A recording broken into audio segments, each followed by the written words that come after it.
अब हम आगाज़ कर रहे हैं अपने फेस्टिवल के तीसरे दिन का अपने पहले सेशन से। अब शहर हर तरफ से मैदान हो गया है। Shahjahanabad partitioned, a city refashioned. हमारे आज के मेहमान हैं professor Asim Siddiqui. Professor Asim Siddiqui, if you could please come on stage. Doctor Devjani Sen Gupta,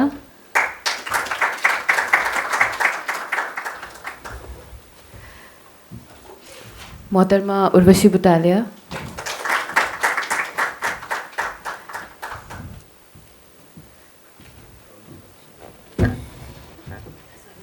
and doctor Rachna Mehra.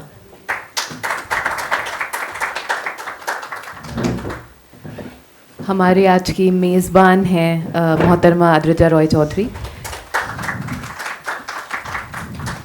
Miss Adrija Roy Chaudhary is a journalist working with the Indian Express. She is also the author of the book Delhi in Thy Name, The Many Legends That Make a City, published by Rupa. Her debut book is a historical and journalistic account of the emotions and aspirations behind street names in Delhi. She graduated with a degree in history from LSR, and post which she did her master's in modern Indian history from DU and another master's in European and Mediterranean studies from New York University. Handing over the stage to Adrija.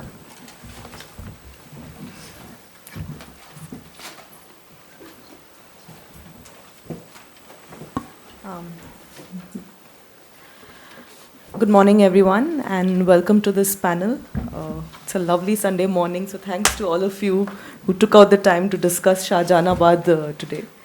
So we're gathered here to discuss the heart of Delhi, the Mughal capital of India, the Shahjahanabad. And in this panel, we would be discussing Shahjahanabad's experience of the partition and the changes it went through in the process. We all know that Delhi was a very different city before 1947 and the unprecedented riots that had followed, which led to some 3 lakh Muslims leaving the city and about 20 to 25,000 of them getting killed. In the next few years, the population of the city grew by almost 1 million with the incoming refugees from the other side. Undoubtedly, there were a large number of changes that were taking place and which were irreversible. I'm joined here by some eminent scholars and writers, each of whom have worked on multiple aspects of the partition and Delhi. And I would like to begin with Dr. Devjani Sengupta. Dr. Sengupta has authored multiple books on the partition. She is the author of Partition of Bengal, Fragile Borders and New Identities.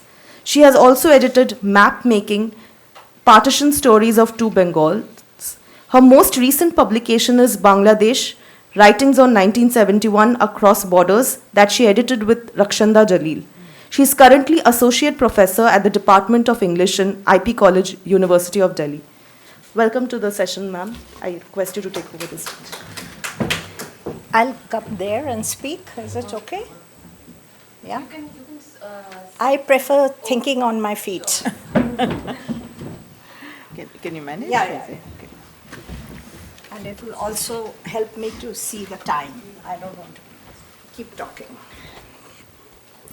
Thank you very much for inviting me to this absolutely brilliantly put together festival. I'm sorry I could not come for the last 2 days, but I heard that they went very well. And thank you, audience, for coming on a Sunday morning to listen to all of us. I'm going to speak, I have 15 minutes? Yeah. I'm going to speak very briefly on how the metamorphosis of Shahjahanabad is taking place from a royal to an imperial capital and then to a refugee city. And this evolution can actually be traced through some spatial history. And I'm going to take up 2 examples to show you how the city changed under, the migration of people from Punjab and very strangely also from Bengal. So, between the years of the coronation Darbar and Indian independence, Old Delhi and New Delhi evolved together and became interconnected. You all know about the 1911 Darbar, and Swapna is sitting here, she knows much more than I do, but I'm just going to make a couple of points that illustrate what I want to talk about. So on 12th of December 1911, George V declared in a Darbar that the new capital, the transfer of the seat of power, is going to be from Calcutta to the ancient capital of Delhi. And this would take nearly 2 decades, and the government would spend something around 10 million pounds. So the length and breadth of the new capital would include Shahjahanabad, and the viceroy declared that, and I'm quoting, "the interests of the old and new cities will be closely intertwined. Imperial Delhi will rise alongside the old walled city, and the two would form a kind of greater urban whole placed under the benign and watchful eyes of the colonizer." The extent and vision of this interconnected city, the old and the new, and traversed by very broad avenues and pathways and roads, this was a grand plan. And any of you who have visited the Delhi Darbar exhibition would know visually also how that grand plan was envisioned.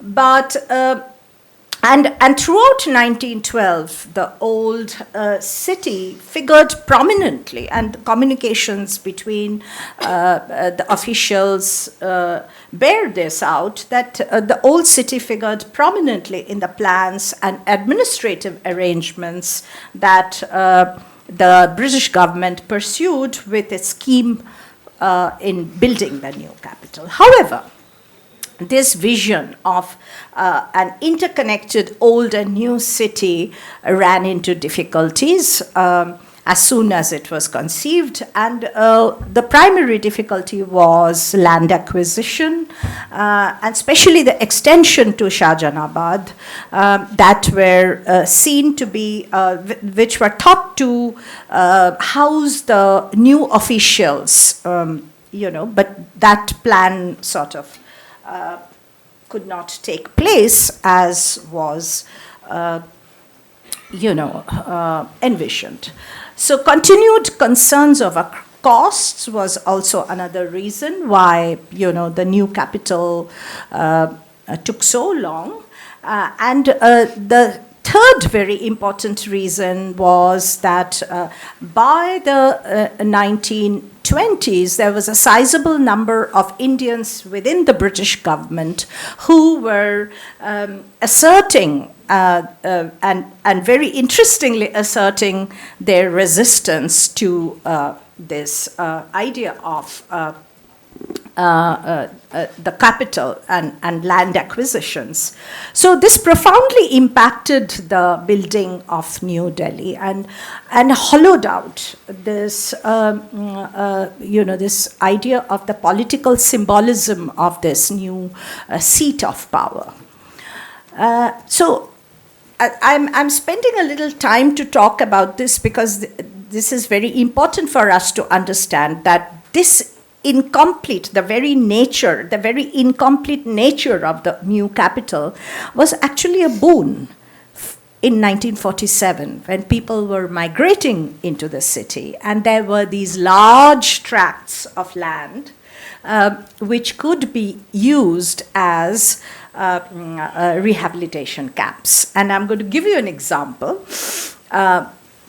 And during 1947 and the years after, the extensive low-lying areas in and around Shahjahanabad that had remained untouched through lack of money, proved very useful.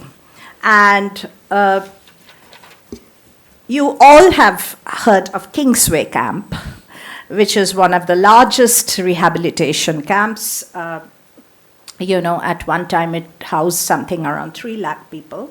And Kingsway was the avenue which was built, near the Coronation Park.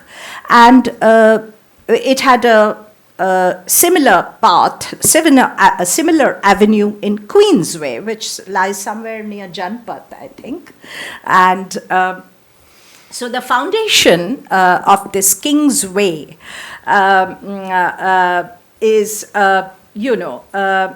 was supposed to connect the residence of the Viceroy of India.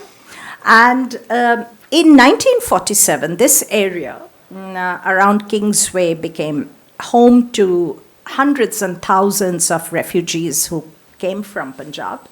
And the area was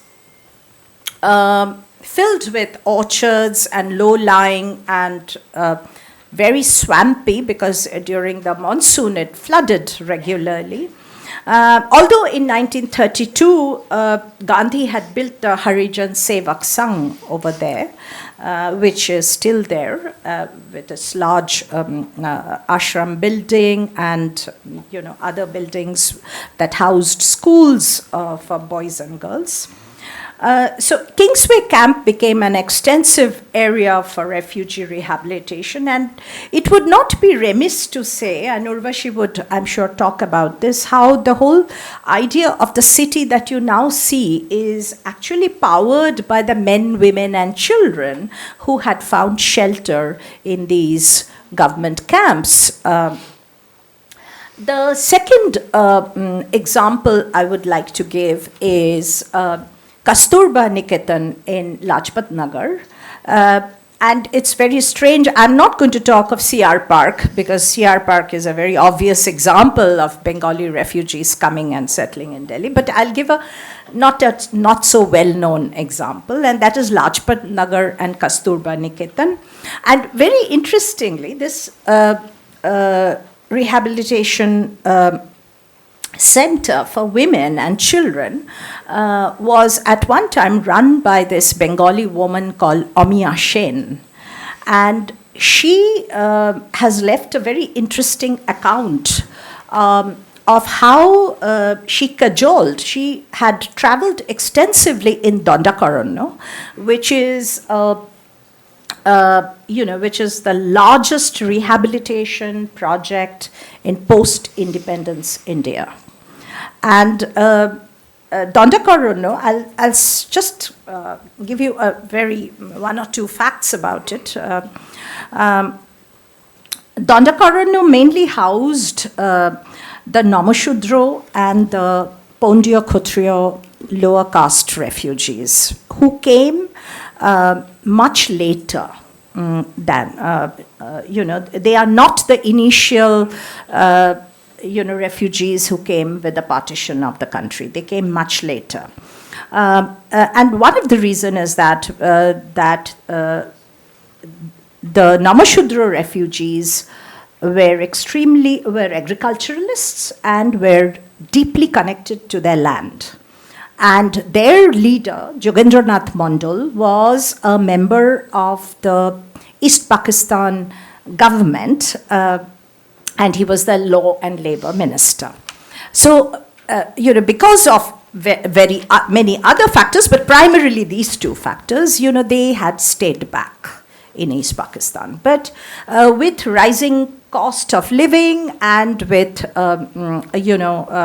very sporadic, not concerted, but sporadic attacks on the minorities by the Ansar Bahini and, and various other reasons, they started moving out, towards the end of the 1950s and began to come into West Bengal. And the West Bengal government, remember by that time West Bengal was 1/3 its original size. There was hardly any land where these agriculturalists could be rehabilitated. So the brilliant plan was, let's push them out of the state. And let's push them out in a state which, in a place which is very sparsely populated, but they forgot to think that these are people from riverine areas and used to very fertile land. So Dandakaranno was the space which was chosen by the central ministry, and Dandakaranno was this very large area which spanned Bastar, a little bit of Bastar and Koraput and Malkangiri area. So extremely harsh terrain, very little rainfall, absolutely not suitable for rehabilitation of people who were agriculturalists. So the inevitable happened. People started leaving. So Dandakaranno was, in the Ramayana Ram's place of exile. And the refugees, the Bengali refugees, thought that they were being exiled as well. And very soon, by the 1960s, people began to move out and leave. And Omiya Sen was at that time working in the rehabilitation department, and she undertook a very large, extensive tour of the area. And her job was primarily to tell mothers who had no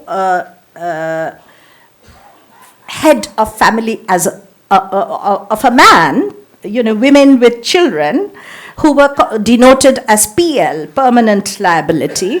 So her job was to persuade these women to give up their children and to send them to Kasturba Niketan here in Delhi. So it's a very interesting way in which, in partition studies, you see how locality and geography are also very interestingly connected. Can you think of somebody living in Dandakaranno and their children living in Delhi? This is vast expanse of land, and this would be up for 15, 20 years. They would never see their children for the next 15, 20 years. So that was the way, and it was, Arunalipi also talks about the way in which, as a parent, she had felt extremely torn with this whole idea of taking children away from their one and only living parent and taking them to a place. And the possibility was that they would not see each other. So Kasturba Niketan became this place where Dandakaranno children from Bengali refugees from Dandakaranno came to live, and it's always it makes me so it's quite amazing to think that how these geographical spaces are transformed not only through the presence of a people who actually do not belong there, but also through forces of history that many of them did not understand or fail to comprehend. I'm going to end by reading a very small section from this wonderful autobiography by Abdul Rahman Siddiqui, who was a resident of Balimaran and who used to work for the Dawn newspaper. And he leaves this very interesting account of 15th August. And I thought I would just read it out to you to end my presentation, so that you can put these thoughts together and see how the city also becomes a kind of player in the life stories of people in a way which is extremely interesting. Back home, we huddled together in a state of high tension, waiting for Prime Minister Nehru's address to the nation to be broadcast from All India Radio. At the stroke of midnight hour, it came through as announced. Jawaharlal spoke in a voice at once anguished and elated. His use of the expression tryst with destiny might have been a piece of poetic inspiration. For us Muslims, however, trapped in our homes in Old Delhi, by that time Old Delhi had witnessed some horrific riots, it might well have been our tryst with disaster. Henceforth, nothing would be the same. Delhi was a divided city. Divide between the Hindu and the Muslim strongholds and mohallas. The Hindus had, however, the freedom of the city and used it to as much as they pleased. The Muslims would venture out of their areas like frightened rabbits, sneaking out of their warrens. Tension gripped the city. Not a day would pass without reports of attacks on people. Thank you very much for your patience. Thank you, ma'am. I think, should we take about a minute for any audience questions?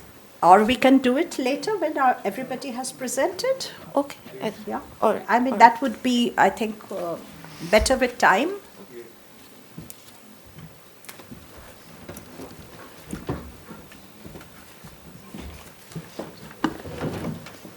Our next speaker is Professor Asim Siddiqui. Professor Siddiqui is teaching English at Aligarh Muslim University. He has published widely in the fields of South Asian literature, literary theory, 19th and 20th century English and American fiction, South Asian literature, film studies, and research methods in the humanities. His most recent books are a monograph on Shahryar, published by Sahitya Academy in the Makers of Indian Literature series, and a co-authored book, A History of Aligarh Muslim University, 1920 to 2020. Apart from his books, he has been published widely by journals, newspapers, and magazines. Very passionate about teaching, his series of online lectures on literary theory, acknowledged by the Hindu and the India Today, can be accessed on YouTube. He has also hosted a fortnightly website on English books on Urdu literature and language for Anjuman Taraq-e-Urdu. Welcome, sir. Thank you. Can I speak from here? Up to you. Yeah. Thank you very much. First of all, I must express my gratitude for this invitation, very kind invitation that I received, and I could become part of this excellent, very well organized event. 4-day event, and actually I had some prior engagement, otherwise I would have been very happy to join all 4 days. This presentation will be very brief. I'll just make a few quick points because in 15 minutes actually you have to make just some very relevant points. And also I should not be repeating many things which have been said yesterday and today. It was pointed out at the very beginning that partition affected Delhi in very significant ways. In fact, when I just saw the title of this particular session, Shahjahanabad partition, I was a bit intrigued because Shahjahanabad was never partitioned.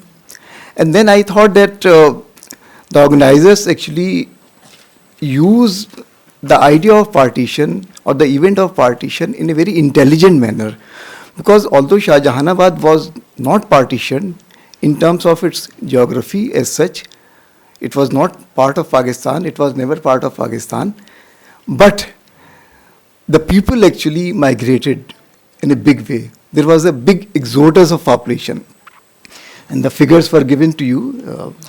You mentioned that about 3 lakhs Muslims from Delhi, they went to Pakistan, and of course a greater number of refugees came to India. So that way the entire place changed. I am a student of literature, so I won't be talking about history. But facts of history greatly affect literature. And we don't understand literature without understanding the context which is provided by history.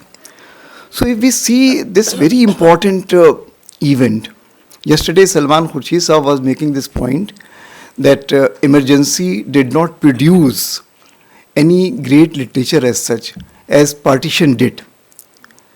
And in fact, if we see the events in the last 2 years, COVID was a very important event.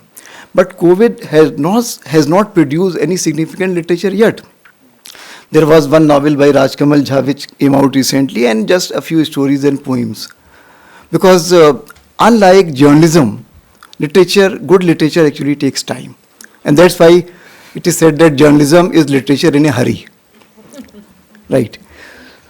But if we see this event and those years, those cataclysmic years, we see that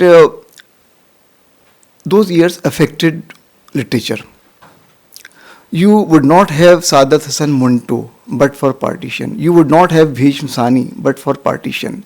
You would not have Joginder Paul but for partition. You would not have Qurratullah and Haider but for partition. In fact, one can discuss works of each of these writers. And of course, there are many others also, important poets also, Urdu and Hindi poets also. I'm not talking about them either. We know that Ismat Chughtai wrote the story of Garam Hawa, which is probably the most important film and the most serious film on partition. And it came out in 1973. And before that, actually, there was no talk of partition in Hindi films at least.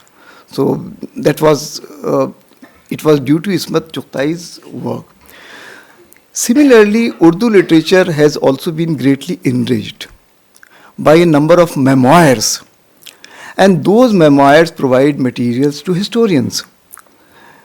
I was reading that very important write-up by Gyanen Pandey and on Delhi. It was published in EPW, a very comprehensive write-up.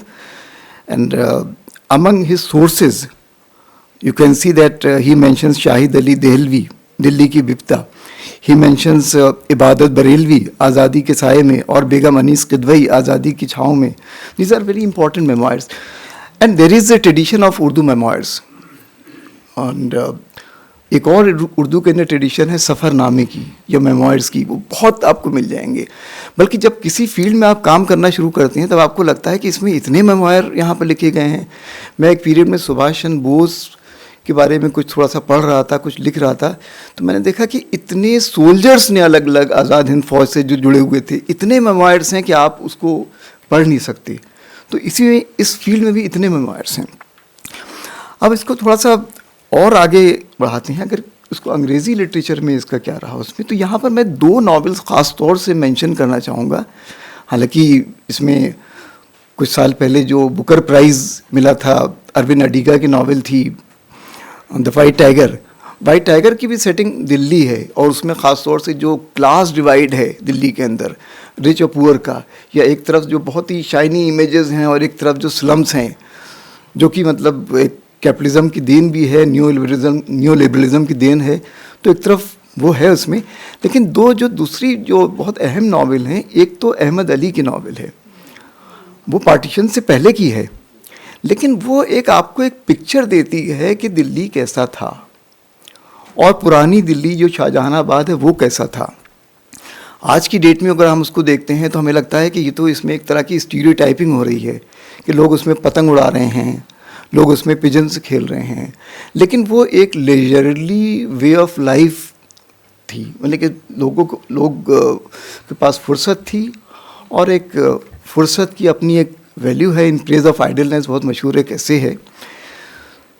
लेकिन अगर उस novel को आप पढ़ते हैं तो उसमें एक और भी पॉइंट ये आता है कि उसमें कहीं ना कहीं ये भी अंदाज़ा होता है कि जो दिल्ली का, शाहजहानाबाद का एक जो मुस्लिम कैरेक्टर था वो पॉपुलेशन की वजह से नहीं था. पॉपुलेशन तो शायद 32-33% थी, लेकिन जो एक हिस्ट्री थी, एक जो हेरिटेज थी, जो एक लैंग्वेज थी, और वो एक लैंग्वेज जो है उसमें जो उर्दू या उसको हिंदुस्तानी भी कह सकते हैं, जो एक कंपोजिट कल्चर की लैंग्वेज थी, उसका एक बहुत बड़ा रोल था. तो ये नावल आपको वो आइडिया देती है. एक बाद में अभी कुछ दिनों पहले एक नावल आई है, it's a beautifully written novel by Anjum Hasan, और ये नावल भी दिल्ली में सेट है। और इसमें जो उस डिबेट को थोड़ा सा और आगे अगर आप बढ़ाएं इसमें, तो उसके अंदर एक जो बहुत सी चेंजेस, पॉलिटिकल चेंजेस हैं, उसमें जो एक तरह की इनसिक्योरिटी है, या एक तरह का जो गेटराइजेशन है, या एक तरह की जो एक फियर है, वो जो प्रोटैगनिस्ट के अंदर वो समझ में आता है। और एक और चीज़ जो है, मैं इसको कहता हूँ कि हिस्ट्री पढ़ाना या पढ़ना, ये तो आजकल एक बहुत ही बहादुर आदमी का सब्जेक्ट है। हिस्ट्री के बारे में कोई बात भी करना, तो मैं तो लिटरेचर का एक मेरे पास कवच है, बहुत सी बातें कह के आगे बढ़ सकता हूँ। Coverage is right. जी जी, लेकिन हिस्ट्री तो अब यहाँ पर जो अंजुम हसन की अगर नावल को गौर से पढ़ें, उसमें छोटे छोटे रेफरेंसेस हैं और बहुत ही ब्यूटीफुल रेफरेंसेस हैं, और हिस्ट्री के बारे में भी, और जो करंट जो है, चाहे उसमें सीए प्रोटेस्ट हों या और जो चीज़ें हों, उसके अंदर जो आपको जो एल्यूजन्स मिलेंगे छोटे छोटे, उसको दाहिर डिकोड करने की ज़रूरत है। और उसमें जो नुआंसेस हैं वो कुछ एक, मैं उसको तर्जुमा कर रहा हूँ उर्दू के अंदर, कुछ इस तरह से है कि उर्दू एक अजीब सी ज़बान है इसमें, कि यहाँ पर इसमें जो पिरला या क़यामत की बात भी हो रही है, वो भी खूबसूरत लग रही है। तो ये जो एक जो लिटरेचर के अंदर जो उसका असर देखते हैं उसमें, चाहे वो इंग्लिश फिक्शन में आएगा। अब इससे जुड़ी हुई जो एक और चीज़ जो आती है, जो बहुत अहम है, कि जो ख़ास तौर से पार्टीशन का, या जहानाबाद के जो एक पार्टीशन एक और फॉर्म में नज़र आता है। जब इतने लोग जो हैं, जब वहाँ पर आते हैं, पंजाब से आते हैं या दूसरे शहरों से आते हैं, जो तो जाहिर है उसमें उस शहर का जो कल्चर है, उसके अंदर जो तब्दीली है, वो that is inevitable. The culture must change, it will change. और इसको थोड़ा सा एक और दूसरी तरह से भी कह सकते हैं, अगर आप if you study culture, culture is always a very dynamic thing, and culture always evolves, so culture is never static. So in this case also, but this change actually happened all too suddenly, this change happened too fast. और इसमें जो एक ख़ास चीज़ थी, जो उसमें जो language जो है उर्दू, और दूसरा एक वर्ड है हिंदुस्तानी। बहुत से लोग उर्दू और हिंदुस्तानी को सिनोनिम समझते हैं, और बहुत से लोग उर्दू और हिंदुस्तानी को सिनोनिम नहीं समझते हैं। वो एक थोड़ा सा एक आइडियोलॉजिकल इशू भी है। लेकिन एक बात ये कही जाती है कि जो हिंदुस्तानी जो है उसमें, बल्कि इसको क्रिस्टोफर किंग ने थोड़ा सा इसको प्रॉब्लमटाइज करने की कोशिश की है कि Hindustani is another name for Urdu. Anyway, लेकिन ये जो लैंग्वेज थी ये दिल्ली की, और ये लैंग्वेज जो है हिंदूज़ भी बोलते थे, मुसलमान भी बोलते थे, ये सब बोलते थे। और जाहिर है जब ये लैंग्वेज जो है, उसके बाद फ़ौरन तब्दीली आती है, एक लिंगो बदल जाता है। और इसको अगर आप देखेंगे तो बहुत से जो मेमोइर्स भी लिखे गए हैं, मैं यहाँ पर 2 मेमोइर्स का से एक बहुत ही मामूली से रेफरेंस दूंगा, उसमें वो थोड़ा सा उस चीज़ को जो है बयान करते हैं। एक तो इसमें बहुत अच्छा सा एक मेमोयर है जो सादिया देलवी का था, वो फूड पर है एक्चुअली, वो उनका मेमोयर, और उसका टाइटल बहुत इंटरेस्टिंग है, jasmine and jinn, memories and recipes of my Delhi. और अभी एक और मेमोयर था, बहुत इंटरेस्टिंग था वो, Mrs LC's table, stories about Kayasth, stories about Kayasth food and culture, Anoothi Vishal का, Anoothi Vishal. This is Mrs LC's table, stories about Kayasth food and culture. तो एक तो मेमोयर वो कायस फूड के बारे में है, और एक जो सादिया देलवी का जो मेमोयर है, वो जाहिर है बहुत से जो शाहजहानाबाद के जो खाने हुआ करते थे उसके बारे में है। और यहाँ पर ये बताता चलूँ कि इनका सादिया देलवी का ताल्लुक़ जो है दिल्ली की एक बहुत पुरानी फैमिली, यूसुफ देलवी साहब की फैमिली से है। और शमा मैगज़ीन जो निकलती थी, और मैं ये कह सकता हूँ कम से कम मेरी जनरेशन के जितने लोग हैं, ख़ास तौर से जो यूपी से आते हैं, जिनको थोड़ी बहुत उर्दू आती है, तो एक अजीब अलमिया ये है कि मैंने कभी उर्दू यूपी में किसी अपने स्कूल में नहीं पढ़ी। Actually I will say that I was deprived of any Urdu in my school, but how did I pick up some Urdu? By reading Shama and by reading novels of Ibn Safi. Ibn Safi की नॉवेल्स बहुत मकबूल हुआ करती थी और वो हिंदी के अंदर भी आती थी, और शमा जो है फिर बाद में सुषमा के तौर पे हिंदी में भी आती थी। तो यहाँ पर अब ये सवाल आता है कि अगर मैं अपने एज को सोचता हूँ कि मैं उर्दू मैं अतर फारूकी साहब की तरह नहीं पढ़ पाया या और लोग की तरह जो है उसमें, तो उसमें क्योंकि I had a different career graph, English में आ गया और सब चीज़ें आ गई। तो अब इसमें एक फैक्टर और यहाँ पर और जोड़ता चलूँ यहाँ पर कि जब यहाँ पर ज़ाहिर इतने लोग यहाँ मौजूद हैं, इस प्रोग्राम में आ रहे हैं, और बहुत से लोग उर्दू से मोहब्बत करने वाले लोग हैं, लेकिन जो उसके बाद से जो पार्टीशन के बाद जो उर्दू की जो कैफियत है, एक तो सबसे बड़ा अलमिया ये हुआ कि Urdu became the language of Pakistan and Urdu became an other in India. यानी कि उर्दू की एक जो अदरिंग जो है, जो कि कल नसीर साहब भी ये point he was also making this point कि जो उर्दू जो है वो हिंदुस्तान की ज़ुबान है और उसकी एक तरह से एक अदरिंग जैसे होने लगती है, क्योंकि उसका ताल्लुक़ एक पार्टीशन से जुड़ गया और पाकिस्तान से। अब यहाँ पर एक बहुत जो दिलचस्प चीज़ है वो मैं बल्कि पढ़ना चाहता हूँ इसमें। बहुत से लोग जो हैं जो उर्दू से मोहब्बत करते हैं, वो उर्दू सीखना चाहते हैं, पढ़ना चाहते हैं, लेकिन जो हमारे न्यूज़पेपर्स हैं, मैगज़ीन्स हैं, किताबें हैं, हिंदी में छपती हैं, उर्दू के बारे में है, वो उनको उर्दू पढ़ने नहीं देना चाहते। और उसका मैं इससे एग्ज़ाम्पल बताऊं उसमें कि देखिए, गवर्नमेंट ऑफ इंडिया की जो सेंट्रल हिंदी डायरेक्टरेट की इसकी एक गाइडलाइंस हैं, और ये डॉक्यूमेंट आप देख सकते हैं सेंट्रल हिंदी डायरेक्टरेट की वेबसाइट पर, देवनागरी लिपि तथा हिंदी वर्तनी का मानकीकरण। ये सेंट्रल हिंदी डायरेक्टरेट की तरफ से है और इसका मैं पढ़ रहा हूँ। इसमें उर्दू से आए अरबी फारसी मूलक के वे शब्द जो हिंदी के अंग बन चुके हैं और जिनकी ध्वनियों का हिंदी ध्वनियों में रूपांतर हो चुका है, हिंदी रूप में ही स्वीकार किए जा सकते हैं। जैसे कलम, किला, दाग, पर जहाँ उनका शुद्ध रूप में प्रयोग अभीष्ट है अथवा उच्चारणगत भेद बताना आवश्यक हो, वहाँ शुद्धता का ध्यान रखते हुए उनके हिंदी में प्रचलित रूपों में यथास्थान नुक्ते लगाए जाएं। जैसे खाना, खाना, राज, राज, फन, फन। ये देखिए गवर्नमेंट की गाइडलाइंस हैं, लेकिन ये मेरे ख्याल से जितने आप पब्लिकेशंस देखेंगे उसमें ये वायलेट होती हैं। अब कोई शख्स अगर बहुत अच्छी उर्दू कोई शायरी जो है वो सीखना चाहता है, पढ़ना चाहता है, सुनाना चाहता है, तो उसको जो किताब में जो पढ़ रहा है वो खा को खा ही कहेगा। ऐश्वर्या राय ने जो पूरी उर्दू बोली है उमराव जान ने, तो वो तो उसमें हर जगह ख़त का ख़त है और खुदा का खुदा है, और रेखा ने जिसमें उन्होंने बहुत मेहनत की उमराव जान में, वहाँ पर ऐसा नहीं है। उनका हर वर्ड का जो तलफ़्फ़ुज़ है बिल्कुल साफ़ है।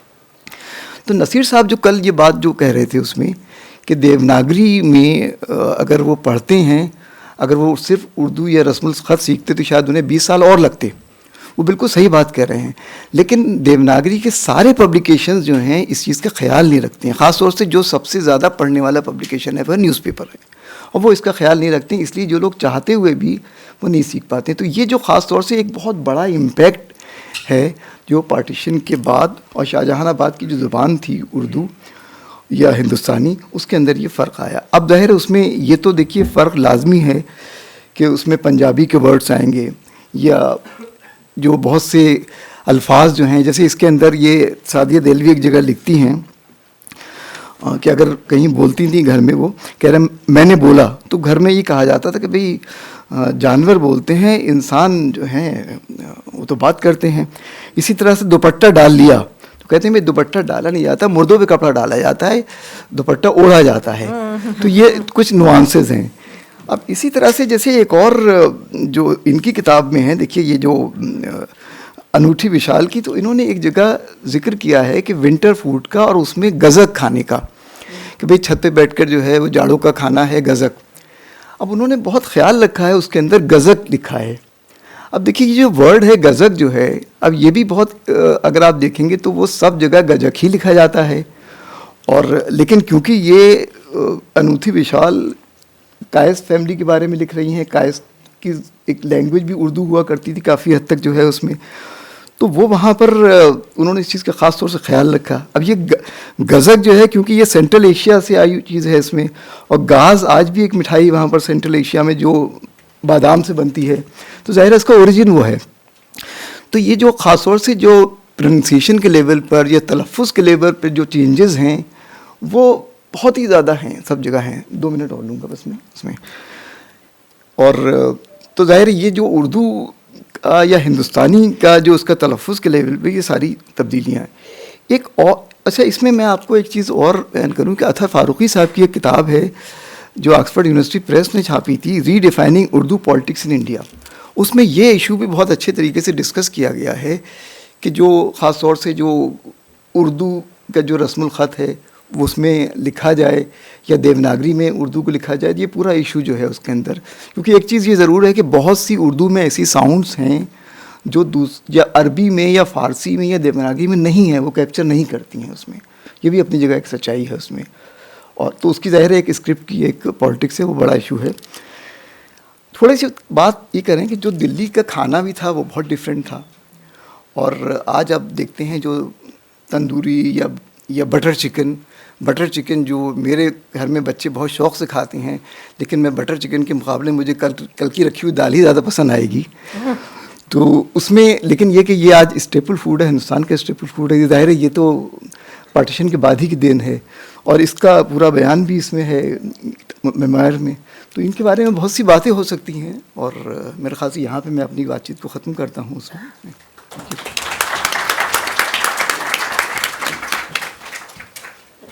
Thank you, sir, for that very interesting and fascinating talk.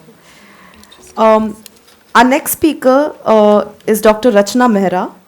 She is Assistant Professor at the Urban Studies Program at the School of Global Affairs in Dr. Ambedkar University in Delhi. Her research interests include the partition, gender and refugee rehabilitation policies, as well as the urban history of small towns and cities. She holds a PhD in modern Indian history from JNU and was awarded the New India Foundation Book Fellowship in 2023. Welcome, Rachna. Rachna, you're going to do a PowerPoint, no? Yeah, go and sit there so we can see it.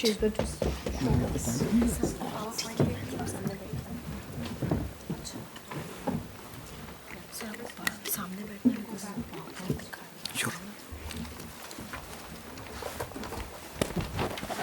A very good morning to all of you. सबसे पहले बहुत ज़्यादा शुक्रिया to Farooqi sir, Aisha, all the volunteers for organizing this excellent conference over 4 days, and also for putting me in a panel which is so preeminent. मैंने इतना कुछ सीखा है आसिम सर से, देवजानी मैम से, उर्वशी मैम से, जिनका मैं रेफरेंस भी दूंगी आज, और उन्हीं के साथ बैठकर आज इसी विषय पे बात करने के लिए मेरे लिए बहुत बड़ा ऑनर है इनफैक्ट। तो शुरू करते हैं इस बात से कि पहले तो एक डिस्क्लेमर दूंगी। जब मुझे उन्होंने बोला कि आप बोलेंगे, तो मैंने कहा मुझे तो उर्दू बिल्कुल आती नहीं है, और मैंने कभी उर्दू में मैंने शायरी सुनी है, बॉलीवुड से गाने सुने हैं, लेकिन मैं खुद कभी उर्दू नहीं बोल सकती हूँ, ना मैंने सीखी है कभी। तो उन्होंने कहा नहीं, आप क्योंकि शहरों पे काम करती हैं और आपको स्मॉल सिटीज़ और टाउन्स का थोड़ा आइडिया है, तो आप उस बारे में कुछ शेयर करना चाहें। तो मेरा जो बैकग्राउंड है, जैसे सर ने कहा, मैं हिस्ट्री से, इतिहास से आती हूँ, स्कॉलर हूँ हिस्ट्री की, और उसी में पढ़ाती हूँ। तो बहुत डिफ़िकल्ट है, जैसे हमने कहा कि इतिहास के बारे में कुछ भी कहना या लिखना आज के समय में। तो उसी बात को मैं रिफ़्लेक्ट करूँगी अपने स्लाइड्स के थ्रू, और जो मैं बात कहूँगी शाहजहानाबाद को लेकर। जैसे कि टाइटल इन्होंने जो दिया, जो थीम दिया हमें, मीर की Delhi, Shahjahanabad the evolving city, इसी पे थोड़ा मैं रिफ़्लेक्शन करना चाहती हूँ कि अभी हमने 3 दिन जो कॉन्फ्रेंस है उसमें हमने बहुत सारे मीर के कपलेट सुने और बहुत सारे और शायरों के भी कपलेट सुने, लेकिन जैसे आज हम मूव कर रहे हैं टुवर्ड्स पोस्ट 1947 पीरियड, और एवोल्यूशन जो वर्ड हमने ये यूज़ किया है, बहुत ही इंटरेस्टिंग वर्ड है, और ये इस मुझे रिफ़्लेक्ट करने के लिए आता है कि जो पैट्रिक गेडिस की बात स्वप्ना मैम ने भी कहा है उस टाइम कि सिटीज़ इन एवोल्यूशन, जो उन्होंने एक किताब लिखी 1915 में, एक सोशियोलॉजिस्ट थे, बॉटनिस्ट थे, तो वो उनका जो बॉटनी की एक जो उनकी इल्म थी, जिसमें उनकी अंडरस्टैंडिंग थी, तालीम थी, उसमें उन्होंने उस बात को कहा कि सिटीज़ हमेशा बदलती हैं एक ऑर्गेनिज्म की तरह, और बायोलॉजी में जैसे हम कहते हैं ग्रोथ होता है, वैसे ही सिटी का ग्रोथ होता है ऑर्गेनिकली, कल्चरली। और सर ने भी बात कहा कि पार्टीशन एक ऐसा मोमेंट था कि ऑर्गेनिक ग्रोथ एकदम नहीं हुई, वो एक सडन ग्रोथ थी।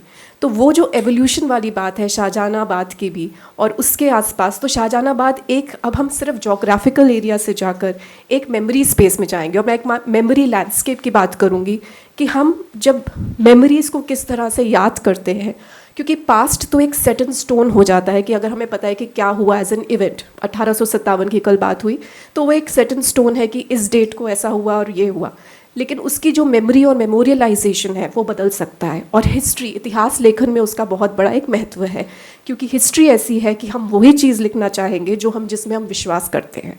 और इसलिए history writing is not set in stone, it's very flexible, it's like a water, it will change with changing regimes, it will change with my beliefs, my ideology, and it will change by what gender, what kind of environment I come from.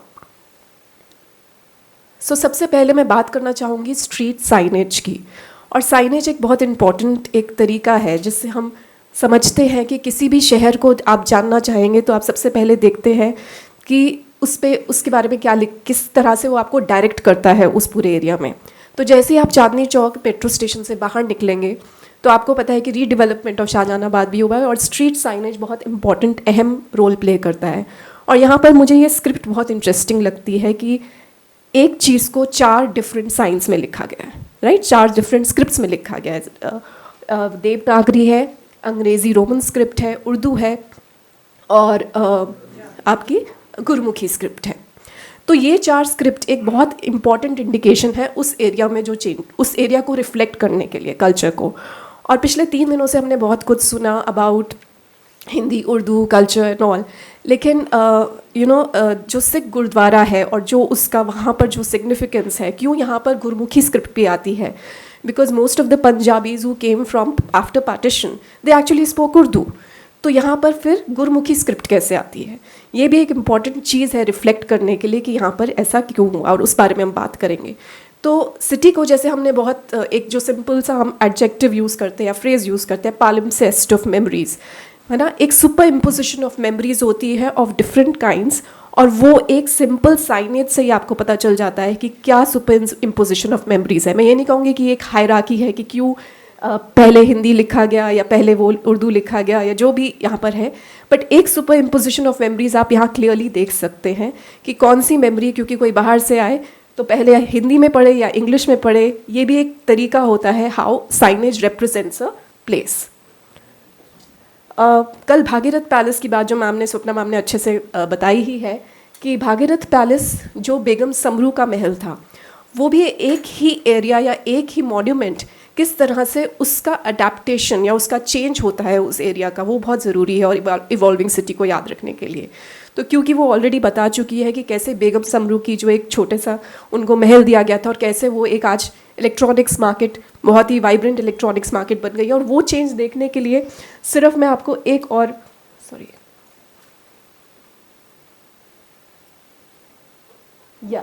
ये देखिए कि ये सिर्फ एक entry point है to Bhagirathi palace, और वहीं पर आपको कितने सारे साइन पोस्ट मिल जाएंगे।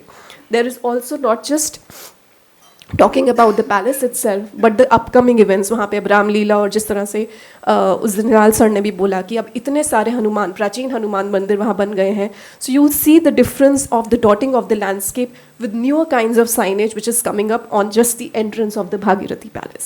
So नए kind of posters, the flags and all also indicate the kind of occupation of the space in present and contemporary terms. लाल किले की मैं बात करूँगी तो मैं डिफरेंट मॉन्यूमेंट्स के थ्रू जाऊँगी और उनमें ये जो सुपर इम्पोजिशन ऑफ स्पेसेस हैं वो ज़रूरी है।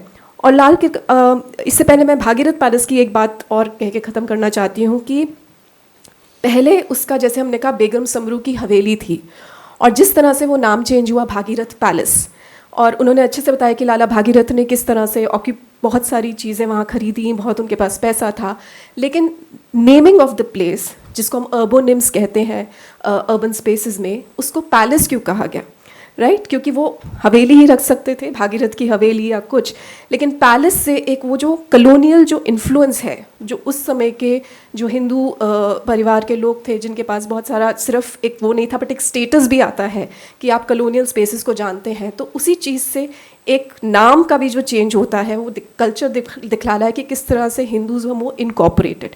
और यही हम कहते हैं कि आपके साइनेज में भी इंक्लूजन और एक्सक्लूजन बहुत क्लियरली दिखाई देती है, चाहे वो स्ट्रीट साइनेज है, चाहे मॉन्यूमेंट्स की साइनेज है। तो वो इंक्लूजन और एक्सक्लूजन को देखने के लिए आपको एक स्ट्रीट साइनेज से ही बहुत कुछ समझ में आता है उस कल्चर और उस एरिया के बारे में। लाल किला बहुत एक अहम शाहजहानाबाद में इम्पॉर्टेंट एक पूरा सिंबल ऑफ सॉवरेनिटी को माना जाता है। और इसी में एक ही स्पेस में पूरा एक तरफ से एंड ऑफ मुगल्स में बहादुर शाह जफर, जैसे हमने कहा कि लास्ट मुगल्स को भी वहाँ पर ही was already considered a sovereign, right, when the rebels came from Meerut. And then उसके बाद उसी स्पेस में कैसे मिलिट्री इनकैम्पमेंट होता है जब ब्रिटिश ने 1803 में उसमें दोबारा ऑक्यूपाई करा, after 18 when they occupied Delhi in 1803. So that's the time when they also said that this is the place where we want to show our sovereignty. और अगर आप माने 2023 तक हम अभी भी अपना 15 अगस्त को जो भी झंडा फहराते हैं, चाहे हम कुछ भी कहें कि हमारी मुगलों से हमें प्रॉब्लम है या जो भी आज का रजीम करे, क्यों वही चीज़ वही जगह यूज़ की जाती है, क्योंकि वो सिंबल ऑफ सॉवरेनिटी आज भी मानी जाती है।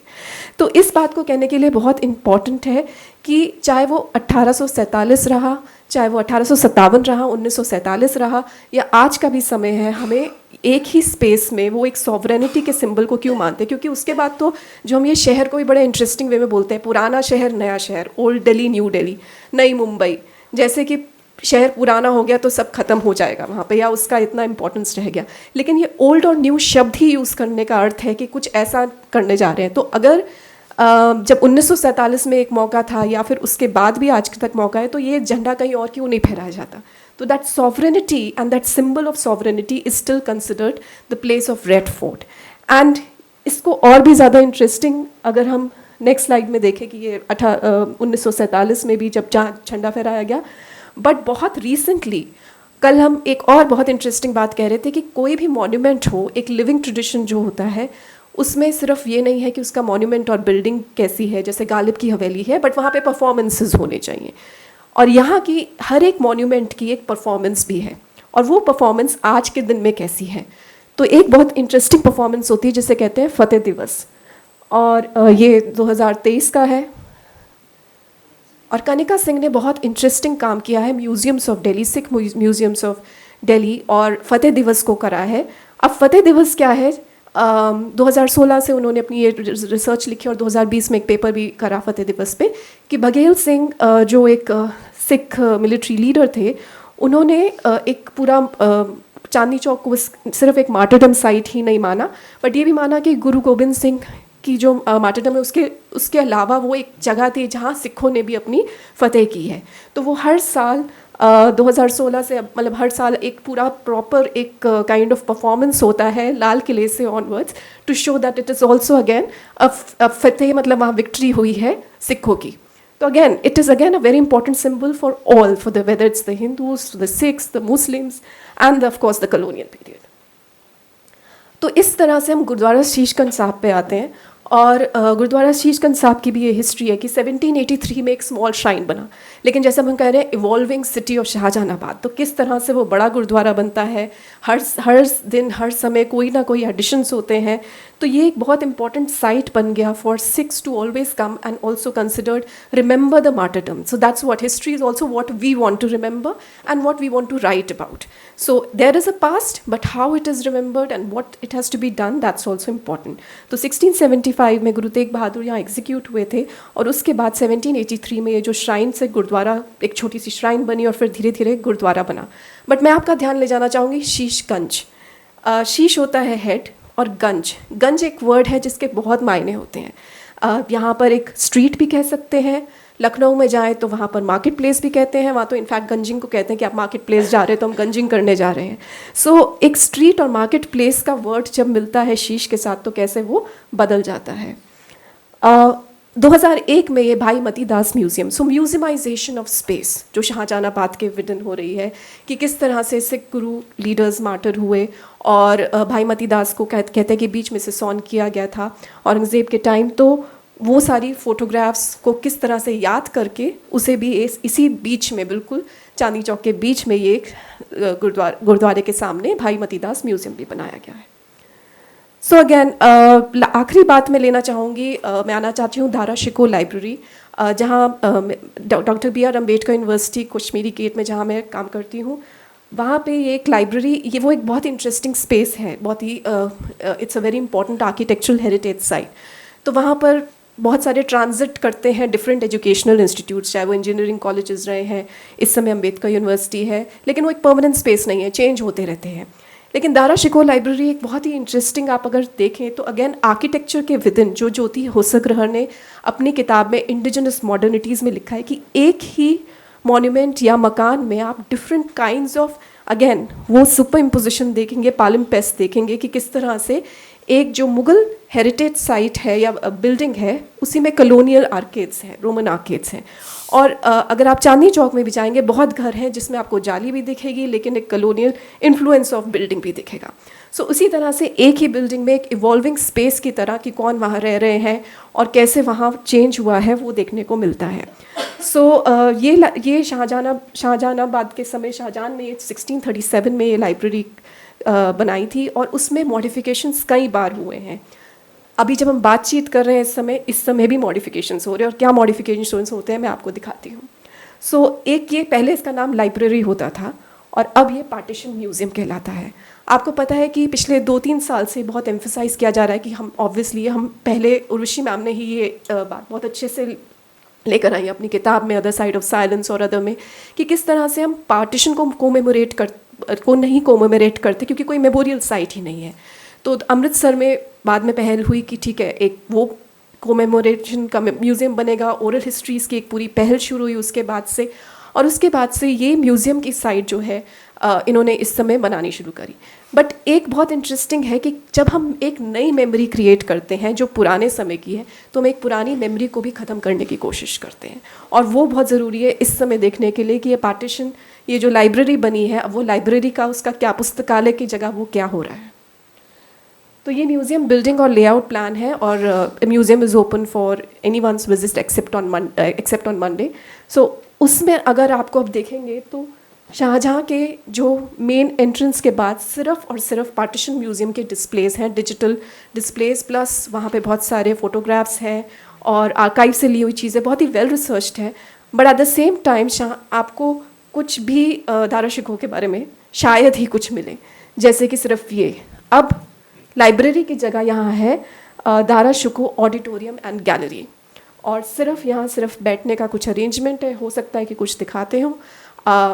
ये अभी 2023 में लास्ट ईयर ही इनॉग्रेट हुआ है, लेकिन जैसे मैं कहा क्योंकि ये इवॉल्विंग स्पेस है, दूसरा साइड मुझे लगा शायद वहाँ कुछ लाइब्रेरी हो, कुछ किताबें हो, वो सिंधी पार्टीशन म्यूज़ियम बन रहा है। तो अभी एक साइड ही बना है जिसमें बन चुका है और दूसरा सिंधी पार्टीशन। सो एक लैंडस्केप जो यहाँ पर नहीं है उसको पूरा दर्शाया जा रहा है, पंजाब का, बंगाल का, सिंध का, बट जो वो एक्चुअल लैंडस्केप है उसके बारे में एक एमनीशिया डेवलप हो रहा है। So I just want to end here कि एक जो किताब खाना था और जिसको हम लाइब्रेरी कहते हैं, अब वो पार्टीशन म्यूज़ियम ज़्यादा कहलाया जाएगा, और ये बहुत ज़रूरी है कि किस तरह से हम चीज़ें देखते हैं, because we not only represent past, is can not be just represented by historians. ये तो एक बहुत बड़ा, हम कहते हैं कि एक हम सोचते हैं, क्योंकि ज्ञानेंद्र पांडे कहते हैं एक फ्रैगमेंट ही मिलता है हमें, कोई भी एविडेंस मिलता है पास्ट का, और उसके आगे हम स्टोरी लिख देते हैं, जिसमें लिटरेचर का बहुत अच्छा रोल रहता है, क्योंकि हम लिटरेचर से स्टोरी सीखते हैं, सुनते हैं और उसी को हम बनाते हैं। लेकिन हम पास्ट के बारे में क्या लिखते हैं, क्या सोचते हैं, वो आज के बिलीफ से उससे बहुत फ़र्क पड़ता है। धन्यवाद।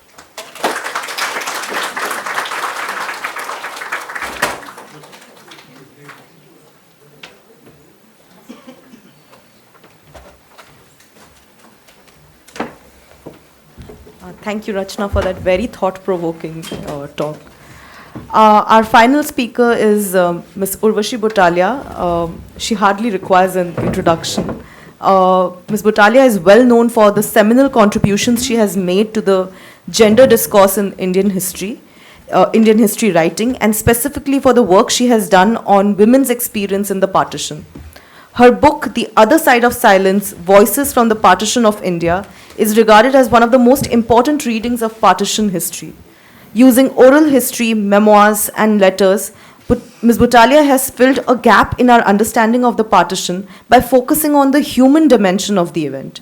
She is also the co-founder of India's first feminist publication house, Kali for Women, and now runs Zuban, another feminist imprint that was set up when Kali shut down in 2003. Thank you so much for gracing us with your presence, ma'am, and over to you. Thank you. Thanks, Adrija. No. No, that's why I'm sitting here. Yeah. Unlike Debjani, who thinks on her feet, I think on other parts of my body. I won't mention. Yeah. So, thank you very much, and thank you all for your wonderful papers. आपने बहुत कुछ कह दिया है, तो मुझे इतना कुछ कहना नहीं पड़ेगा. I'm not sure whether to speak in English or in Hindustani, so I think थोड़ा मिला जुला के बोल दूँगी. Also, I just want to say one thing, मेरी एक identity है वो feminist, alpha feminist, which I am very glad to own. तो उसमें language के ऊपर हम लोग बहुत ध्यान देते हैं. उर्दू से तो मेरी इतनी familiarity नहीं है, तो मैं उस पर नहीं, लेकिन अंग्रेज़ी, क्योंकि मैं अंग्रेज़ी में बोलती हूँ, छापती हूँ, सब कुछ करती हूँ, तो अंग्रेज़ी के जो कुछ लफ्ज़ होते हैं ना, उनसे मेरा बहुत झगड़ा होता है. उसमें एक है सेमिनल, क्योंकि उसका ये origin आप देखेंगे ना, तो वो मेल बॉडी फ्लूइड से आती है, तो उसको हमें इस्तेमाल नहीं करना चाहिए. So, Adrija, next time, Yes, say landmark, keynote, important, etc., path breaking, but don't say I'm really sorry about this. sorry about that. But so I want to start with actually with myself. मैं कुछ अपनी कहानी से शुरुआत करना चाहती हूँ कि in the 70s, I was a young woman growing up in Delhi, and my first job was in a publishing house. और वो publishing house दरियागंज में था, उसका नाम था Oxford University Press. So हम लोग ना दरियागंज और पुरानी दिल्ली का वो हिस्सा जो था, उसको बहुत अच्छी तरह से पहचान गए थे, इसलिए कि हमारी बहुत सी चीज़ें जो हम एक्सेस करते थे वो सब उधर ही होती थी. फॉर एग्ज़ाम्पल कि कश्मीरी गेट में हमारा एक ब्लॉक मेकर होता था, उस वक्त हम लेटर प्रेस से छपाई करते थे, तो वो ब्लॉक मेकर के पास बार बार मैं कश्मीरी गेट जाती थी और हम वो सारे एरिया से बहुत वाकिफ़ हो गए थे. इसी तरह से बल्ली मारन में सारी बाइंडरीज़ होती थी और वहाँ पर लोग किताबों की बाइंडिंग हाथ से करते थे, और ज़्यादातर वो बाइंडिंग का काम मुसलमानों के हाथ में था और मुसलमान बच्चों के हाथ में था. छोटे छोटे लड़के करते थे वो बाइंडिंग. और उसके अलावा बल्ली मारन और उसके इर्द गिर्द बहुत सी छोटी छोटी प्रिंटिंग प्रेसेस भी थी. और नई सड़क में तो आप जानते ही हैं कि कागज़ की मार्केट थी. तो ये हमारे जो थे ना, ये हमारे औजार थे पब्लिशिंग के. So we got to know all of these places very well. But जैसे कि सबने पॉइंट आउट किया है कि इतिहास इवॉल्व होता है और पुरानी चीज़ें उनको वाइप आउट कर देते हैं, नई चीज़ें आ जाती हैं. तो we actually did not know anything about the history of that place, and nor were we particularly interested. At the same time, I was growing up in Delhi as a young feminist, और हमारी जो मोर्चे होते थे और जो demonstrations होती थी और सरकार के साथ जो हम लड़ाइयाँ करते थे, उन सब की तकरीबन शुरुआत लाल किले से होती थी. तो हम लाल किले पे जाके इकट्ठे होते थे और वहाँ से हम अपने प्लेकार्ड्स, बैनर्स, ये वो लेके पुरानी दिल्ली में से निकल के हम कभी मंडी हाउस आते थे, कभी इंडिया गेट आते थे, कभी ये आते थे, और वो सारे रास्ते हम जान गए थे. लोगों से बातें करते थे, से हम उनको अपनी पैम्फलेट्स पकड़ाते थे जो कि दहेज पे हों, ये हों, वो हों. और हमने एक स्ट्रीट प्ले बना रखे थे 2-4, जो कि हम जगह जगह लेके जाते थे, जैसे कि किंग्सवे कैंप, मुखर्जी नगर, इधर उधर. लेकिन हमें उन जगहों का कोई कुछ नहीं मालूम था, कोई हिस्ट्री नहीं मालूम थी. We were so preoccupied, for example, with dowry deaths. And we demonstrated in places like Kingsway Camp, in places like Mukherjee Nagar, in other places. And we had no idea that the populations living there might have carried a different history with them, which could have led to the kind of violence women were facing. We were completely oblivious of it. For me, even though the history was all around us, so आप देखेंगे दिल्ली में जहाँ भी आप जाएंगे, Sialkot house, लाहौरियाँ दी हट्टी, Karachi bakery, ये वो सब कुछ आपको मिलेगा, पेशावरी चप्पल, सब कुछ मिलेगा. लेकिन हम लोगों को ये बिल्कुल ही इंटरेस्ट नहीं था इस हिस्ट्री में. And for me the things began to change after 1984, जबकि इंदिरा गांधी की असैसिनेशन हुई दिल्ली में. और उस वक्त सिखों के खिलाफ जिस तरह से कांड हुआ, and I belong to a Sikh family, so हमें एकदम से ये महसूस हुआ कि हम इस देश में, इस मुल्क में एक तरह से अलग लोगों की तरह देखे जाते हैं और हमारी जान के लिए खतरा है। सो उस वक्त हमने एक बहुत बड़ा सिटीजन्स ग्रुप बना था दिल्ली में कॉल्ड नागरिक एकता मंच, जिसमें बहुत लोगों ने काम किया था, मैं भी उस काम में शामिल थी। और मेरा ये काम था कि दिल्ली में गीता कॉलोनी के पास शकरपुर में एक कैंप बना था स्कूल में, जहाँ की affected people had been housed, and my work was to go with the group there. 6 or 7 of us were allocated that camp, और मुझे लोगों की कहानियाँ लिखनी थी ताकि हम compensation claims या कुछ कर सकें। और उस दौरान मुझे ये एहसास हुआ कि पार्टीशन के टाइम पे जिस तरह का वायलेंस हुआ था और उसकी जो मेमोरीज लोगों के मन में हैं, उन पे हमने कभी गौर नहीं किया है। यहाँ पे आप देखिए कि 3, 4, 5 दिन में जो लोगों के साथ हुआ, उनको इतना गहरा धक्का लगा उसका। तो how did we forget that, and that is when I started working on partition and started to see the city in a new way. Delhi का मेरे लिए एक नया नक्शा बन गया, जैसे कि आई थिंक आप में से किसी ने ये किया था कि लेयरिंग हो जाती है, and palimpsest, I think you used the word, right? Or Rachna used it, yeah. And I think more Rachna like a kaleidoscope, you know, उसको आप हिला दो तो कुछ और चीज़ आपके सामने आ जाती है। थोड़ा सा इधर अपनी नज़र को हिलाओ तो कुछ और चीज़। So I want to talk a little bit about the few things that I had noticed, and I'm going to just tell you a few stories. So we lived in a middle class area called Jangpura. Once seen as something at the edge of town, Jangpura became a place for refugees. In Bhogal, the market part of Jangpura, there were refugees from Rawalpindi. Across the road in Jangpura, there were refugees from Peshawar. Further out in Okhla, there were refugees from another place. In Lajpat Nagar, the state had created, very interestingly, housing for widows. These women had been taken on by the state, which set itself up as a parent, as its permanent liability. Debjani also used the phrase. And they were given small plots of land on which they could build houses for themselves. Many years after partition, the women demonstrated in front of the house of the then Home Minister, demanding an increase of 100 rupees per month in their pension. वो state को सिर्फ 3 लाख का खर्चा होना था, because by that time the widows were reduced in number, but they demonstrated demanding their pension. Their journeys had been from Rawalpindi, Layalpur, Chak 53 to Kingsway Camp, which was talked about here, and then on to Lajpat Nagar. When we lived in Jangpura, none of this was known to us, and years later, when I went back to the place to explore partition stories, the rich history of its residents, its housing, all of that came back to me. I mean, I began to hear it, and its markets then turned into a different place. They brought with them so many stories of love, of loss, of longing, of friendship, but there was no one to listen to them. Together with my colleague, a friend of mine at that time, we went around Jangpura, around Bhogal actually, creating a map of the families who had moved from after partition to Bhogal, where they lived, how that altered the structure of Bhogal. And we began to realize then that even this little sample, if it was expanded to this city, would give us so many different ways of looking at the city. And that map is still with me, and I don't know what to do with it, actually.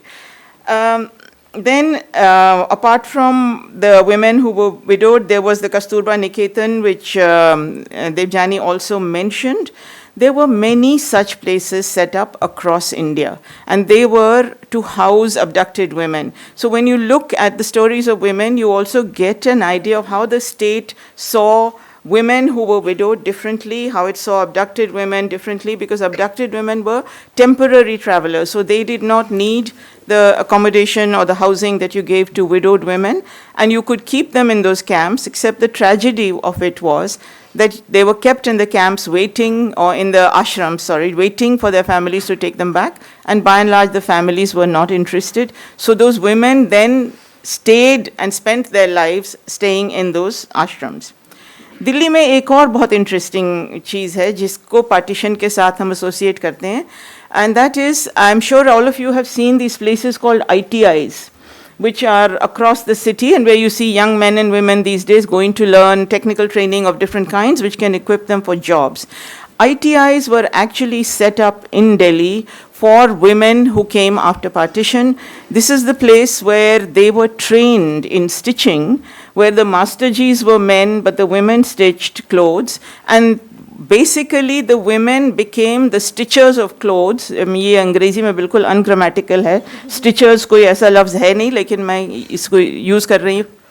For whom? For सारे के सारे class 4 employees जो सरकारी दफ्तरों में होते थे, जिनकी एक यूनिफॉर्म होती थी, वो गांधी टोपी और वो safari suit type of thing, वो सारा काम पार्टीशन विडोज़ ने वो और पार्टीशन रेफ्यूजी वुमेन ने इन ITIs में किया. और वहाँ से उन्होंने कुछ और भी चीज़ें बनानी शुरू की, which were a little bit different and which was sold in a shop in Shankar Market, where you could go and you could find partition refugee women there selling these products, and a lot of foreign people and so on would come. जब उनकी सबकी मौत हो गई तो वो दुकान भी बंद हो गई. अब वो ITIs सब बदल गई हैं, लेकिन there is a history even in those institutes in this city. Across the city, there were places which were commandeered or taken over for housing abducted women. और वहाँ पर सबको उन औरतों की कहानियाँ पता होती थीं, क्योंकि जब भी कोई abducted woman को लाया जाता था, it wasn't a private or hidden thing, it was very public. And उनके बारे में इतनी controversy होती थी, इनकी discussion होती थी कि उनका presence सबको मालूम था. दरियागंज में बहुत से ऐसे घर थे. And Edwina Mountbatten's United Council for Relief and Welfare provided a lot of help and so on for these women. There were also hospitals. मैंने एक महिला से बात की थी, दमयंती सहगल, जिन्होंने मुझे बताया कि जो abducted औरतें pregnant होके rescue होके जिनको लाया गया था, तो उनको choice दी गई थी कि आप अपने बच्चे को रख सकते हो, लेकिन आपका परिवार अगर मना करेगा तो आप फिर कैसे रखोगी, तो उस बच्चे का सफाया कर दो. सफाया मीनिंग अबॉर्शन.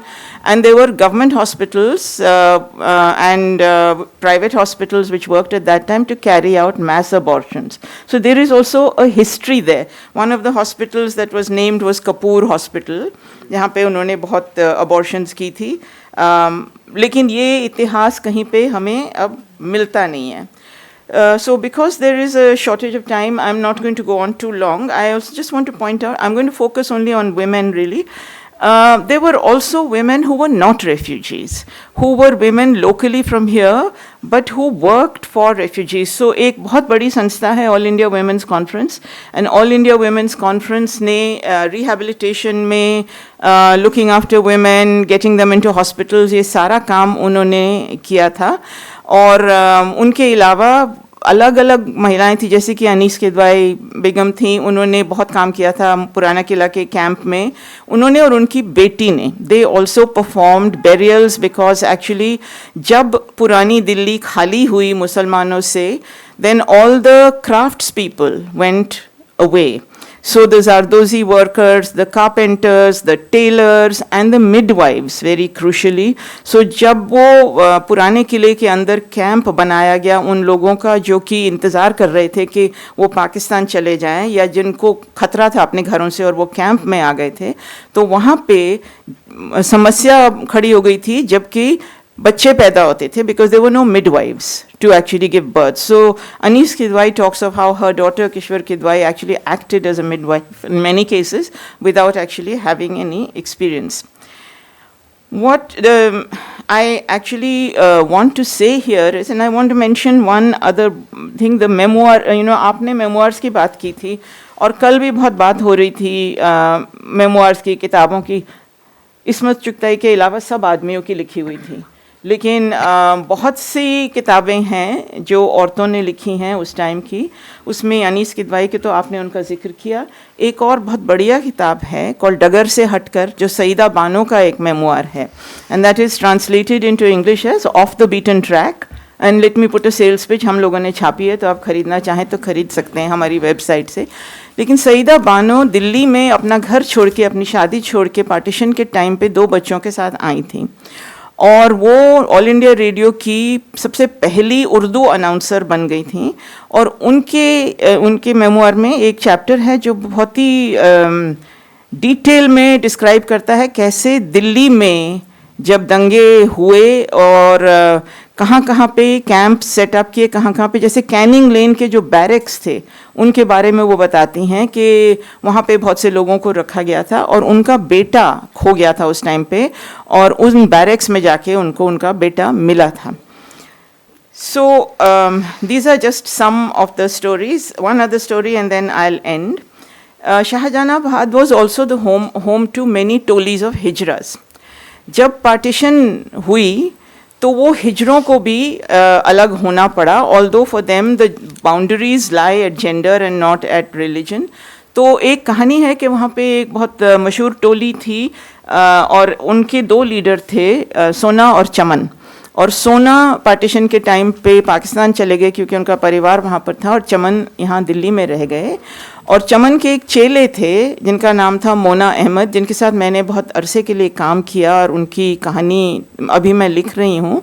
मोना का परिवार जो था वो बलीमारन में ये टोपियाँ बनाते थे वो, और वो लोग पार्टीशन के टाइम पे they fled to Pakistan and then later they came back. So the story of hijras is another story that I think we don't know very much about, but it is also a story that post-partition changes as they move out of the old city and those who have gone go away and they come to more anonymous places in the modern city. So something to be explored over there.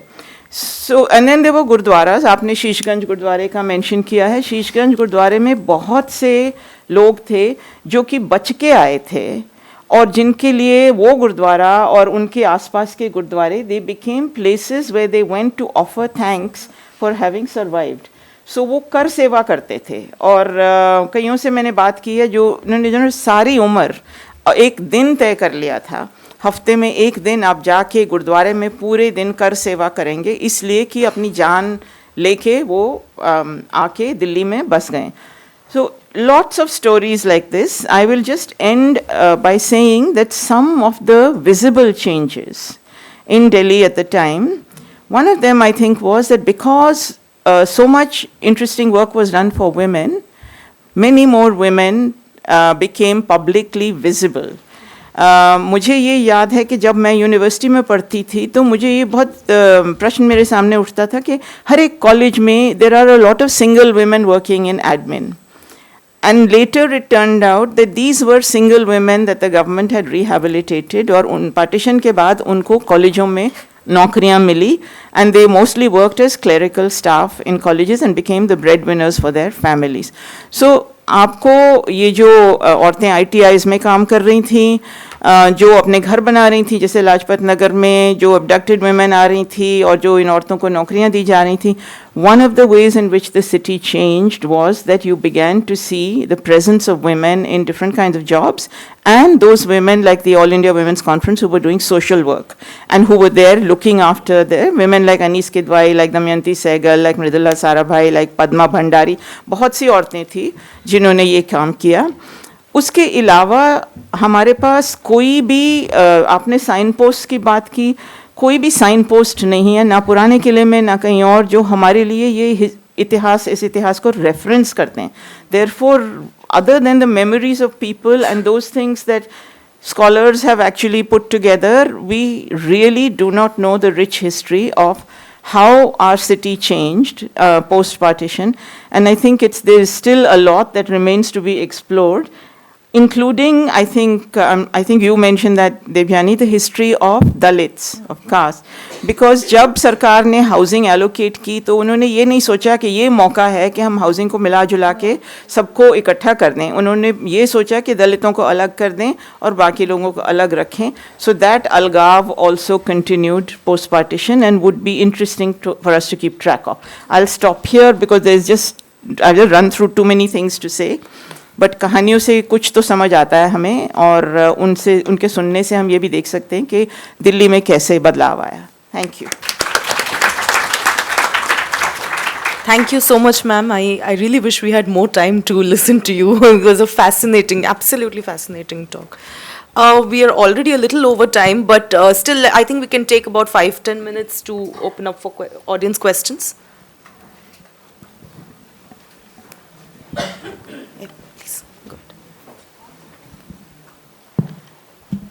Hello ma'am, मेरा question रचना ma'am से भी है, Adrija ma'am से भी है, Urvashi ma'am से भी है, sorry if it flows in.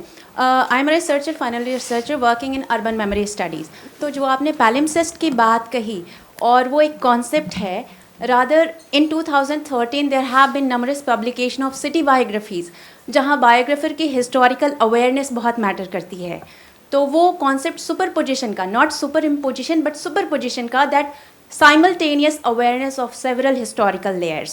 So as a researcher or as a citizens, how or what precaution or transgression as a researcher or citizen we can take, that to we also look at the forgetting along with remembering what has been forgotten, what can be done at our end as researcher and citizen. Thank you. Sorry, I didn't get your name. Okay, Neha, thank you for that very interesting question. So thank you for that comment as well.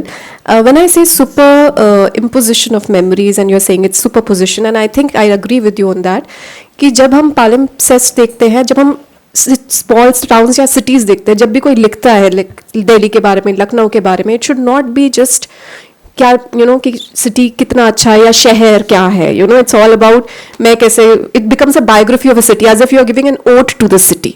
तो आप सब अच्छी अच्छी बातें कहते हैं, जैसे आज थोड़ा मैंने ट्रबल्ड पास्ट के बारे में भी लेकर आई उस सिटी में।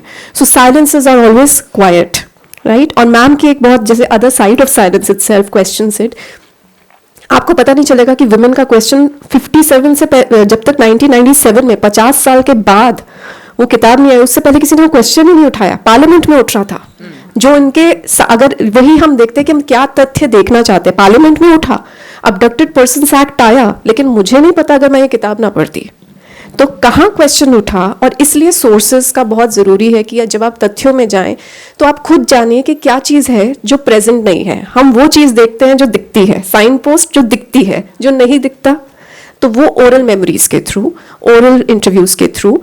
और सिटी को सिर्फ आप एक ओट की तरह नहीं लिखेंगे। मैं जिस शहर से आती हूँ, अगर मैं उसके बारे में लिखना शुरू जाऊँ कि मैं कैसे पैदा हुई, वो मेरे बारे में और मेरे शहर से क्या रिश्ता है उसके बारे में, वो एक बायोग्राफी, एक ऑटोबायोग्राफी टाइप आ जाती है। बट शहरों की लिखना है तो एक वो जो ऑब्जेक्टिविटी इसलिए भी आती है क्योंकि आप बाहर से आते हैं। हम सब एक माइग्रेंट है कहीं ना कहीं से, है ना। हम भी इसको मैं तो बिलोंग नहीं करती दिल्ली को, मैं भी बाहर से आई हूँ। लेकिन क्या एक कनेक्शन है जो मैंने करा फोर्ज जब मैं पढ़ने लगी और चीज़ों से, तो मेरे लिए वो पुरानी दिल्ली से सिर्फ एक पुरानी दिल्ली नहीं है जो वहाँ के रेजिडेंट्स की है, लेकिन जब मैं उनसे जाकर मिलूँ, मैं उनसे बात करूँ, तो मेरा पर्सपेक्टिव थोड़ा सा अलग हो जाएगा। ठीक है।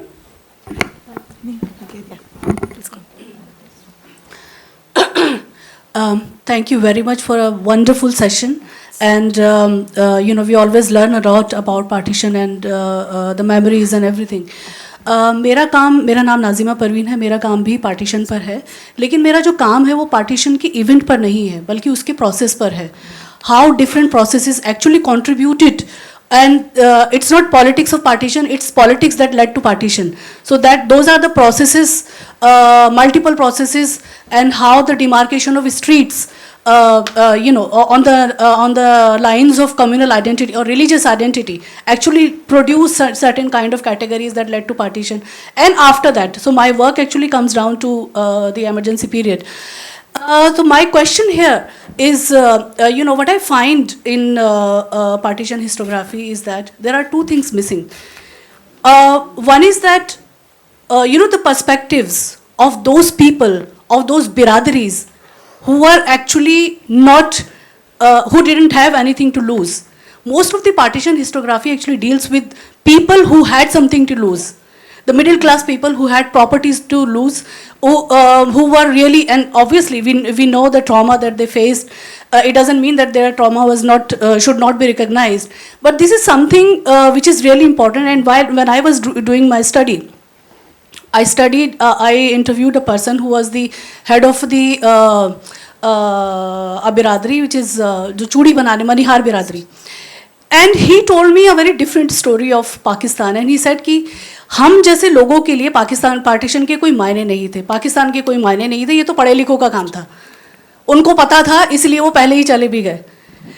तो उसमें जो एक बहुत इंपॉर्टेंट बात है, खासकर के बिरादरीज के बारे में, और वो मुस्लिम मोबिलिटी से भी जुड़ता है क्योंकि वो बिरादरीज हैं, तो उनके लिए एक जगह रुकना ठहरना, उस काम को, क्योंकि वो ट्रेडिशनल बिजनेस से जुड़े हुए हैं, उस काम को उस जगह करना, तो उनकी लाइफ्स पर क्या असर पड़े, क्योंकि उन्होंने मुझे बताया कि किस तरह से धीरे धीरे उनका जो पूरा बिजनेस था चूड़ी मेकिंग का, दे वो मैन्युफैक्चरर्स, वो पूरी तरह से ख़त्म हो गया। तो एक तो ये चीज़ है जो मुझे लगता है कि मिसिंग है, तो उसके लिए क्या सोर्सेज हो सकते हैं हिस्ट्री में जिसके थ्रू हम उसको करने की कोशिश करें। दूसरा जो औरतों की कहानी है, उसमें जब मैं अपना ये कर रही थी तो उसमें मुझे बहुत स्टेरियोटाइप्स नज़र आए, और उसमें मैंने ये देखा कि जो ट्रॉमा था पार्टीशन विडोज़ का, और जो औरतें थी अबडक्टेड थी, उनका वो ट्रॉमा वहाँ ख़त्म नहीं हुआ। क्योंकि जब मैंने इंटरव्यूज़ किए तो मुझे ये पता चला कि और अब तक भी कि किस तरह से जो पंजाबी औरतें दिल्ली में आई और उन्होंने सामान बेचना शुरू किया तो वो कितनी बेशर्म थी। पंजाबी परिवार कितने ज़्यादा खुले थे, खुले in the sense, in a negative से, कि वो अपनी औरतों को, बस आई एम जस्ट फिनिशिंग, कि वो अपनी औरतों को दुकान पर बिठाते थे। और some of the women's actually even now they started selling undergarments in the latter stage.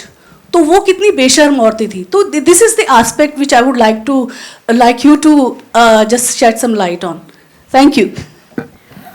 आपने क्या नाम बताया अपना? मेरा नाम नाजिमा है। अच्छा नाजिमा, तो देखिए आपने बोला कि दो एस्पेक्ट्स हैं जो मिसिंग हैं। दो नहीं, बहुत से एस्पेक्ट्स हैं जो मिसिंग हैं, क्योंकि ये इतिहास अभी हमारे लिए धीरे धीरे खुल रहा है, तो इसमें बहुत सी चीज़ें हैं। एंड आप कह रहे हैं कि जो लोग, अपने दो चीज़ों की बात की कि जो जिन लोगों के पास कुछ नहीं था लूज़ करने के लिए, तो उनकी हिस्ट्री कौन लिखेगा? You are quite right that a lot of the oral histories that have been written have to do with middle class people, but not all. Not all, and I think that it is also not true that if you don't have material things, you have nothing to lose. Because there is a lot that you have to lose in connection with the home you're living in, the people you're living with. And I spoke to many people like that who came from very poor communities and they had nothing material to lose. But phir bhi, what they lost was something that was very difficult to recover. So I think we have to also think of loss in different ways. और आपने जो ये बात कही कि औरतों की बात, और पंजाबी औरतें बेशर्म थी, आई वुडंट से बेशर्म, आई वुड से वो शर्म के बिना बैठी हुई थी। बेशर्म तो कुछ और ही होता है, लेकिन हाँ, लेकिन ये सही बात है। देखिए, जब औरतों के लिए उनका जो दायरा था, that was the private space, the domestic space, वो पार्टीशन में, आप जब पार्टीशन की स्पेशली बात करते हैं, वो स्पेसेस सारी ऑल्टर हो गई। सड़क आपका घर बन गया, सड़क में आपको खाना बनाना है, वहाँ पे आपने बच्चे करने हैं, वहाँ पे आपने सब कुछ करना है। तो the nature of public and private change, and we haven't done enough work on that at all. And women came into their own in many different ways. So partition में औरत victim भी थी, लेकिन बहुत सी औरतें हैं जिन्होंने ये कहा कि इस वक्त के बाद मैंने अपने पंख खोले, क्योंकि मुझे मौका मिला दुनिया में आने का। और वो 1984 के सिख वायलेंस के बाद भी औरतें दब दब के जब अकेली हो गईं, they had to negotiate the public world, something changed. Now, of course, it is tragic that that is what it takes to change society. Yeah, so we can't celebrate it in that way, but we can't not recognize it. So, औरतों के बहुत से multiple experiences थे, और जिसने औरतों पे research किया, उन्होंने ये कोशिश की है उनको कैप्चर करने का. So, I think that it'll take time and these things will come out, but I think बहुत सी चीज़ें अभी नहीं निकली हैं. देखिए, हमने एक किताब निकाली जिसमें लद्दाख की हिस्ट्री थी पार्टीशन की, अच्छा, जिसमें रीटा कोठारी का एक बहुत बढ़िया काम है, जिसमें वो कहती हैं कि partition is all about settling and displacement, लेकिन जो हमारे नोमैडिक ट्राइब्स थे उनके लिए तो settling was the trauma and not the displacement, because they live, movement was their normal thing. So there is a lot of things we need to explore there. May I just come in very briefly for, this whole question of how women were negotiating spaces was, I think it's very important in the context of the cities. When we talk of the partition, this is my pet grouse and I will air it now. We generally think only of the Punjab side, but if you look at the side, what was happening in the eastern side, you would see some very interesting trajectories of movements, you know. And for instance, in the city of Kolkata, the original women who lived in Kolkata were not women who were going out to work, or they were educated, but they never went out to work and all. It's only with the arrival of the refugee women who had to perforce go out and work and look after their families that you see this very significant labor force which is changing in character. So many of the industrial units in and around Calcutta, for instance, the Bengal Engineering, or Shulekha Ink, which was a very Swadeshi ink in those days, you know, had major women as labor force. So, you know, what was the transition and what was the negotiation that women were doing? It's not easy for us to say, you know, they were just coming out and selling things, and, you know, it's a very simple way of looking at it. There were other negotiations, cultural, linguistic, you know, the refugee women who were coming from East Bengal did not speak the Bangla of Kolkata. They spoke a completely different dialect, so they had to relearn Bangla. You know, so it was a different negotiation altogether. You know, so the question of language, the negotiation through spaces, the negotiation through city spaces, I think are very important and for us to understand. I think we're really out of time and the next session needs to begin. Perhaps we could take questions outside. While we have some tea, I'm dying for some tea. Rachna, that was very nice. I really liked it. I want to come to know Dara Shukri. मैं अभी तक आई नहीं हूँ. I used to have lots of doubts about the Partition Museum. जब वो अमृतसर में, लेकिन अब वो बहुत काफी फर्क पड़ गया. हाँ. But just that Dara Shukri is completely different. I know. But it's behaved well. Yeah, I've heard about it. I've heard lots of good things. Thank So मेरे you, ख्याल अब अपने prejudice को छोड़ना चाहिए और आना चाहिए. But can one just walk into Dr. Devjani Sen Gupta, Urvashi Butalia, Dr. Rachna Mehra, and Professor Asim Siddiqui and Mohtarma Adrija Sen Gupta. Wonderful session.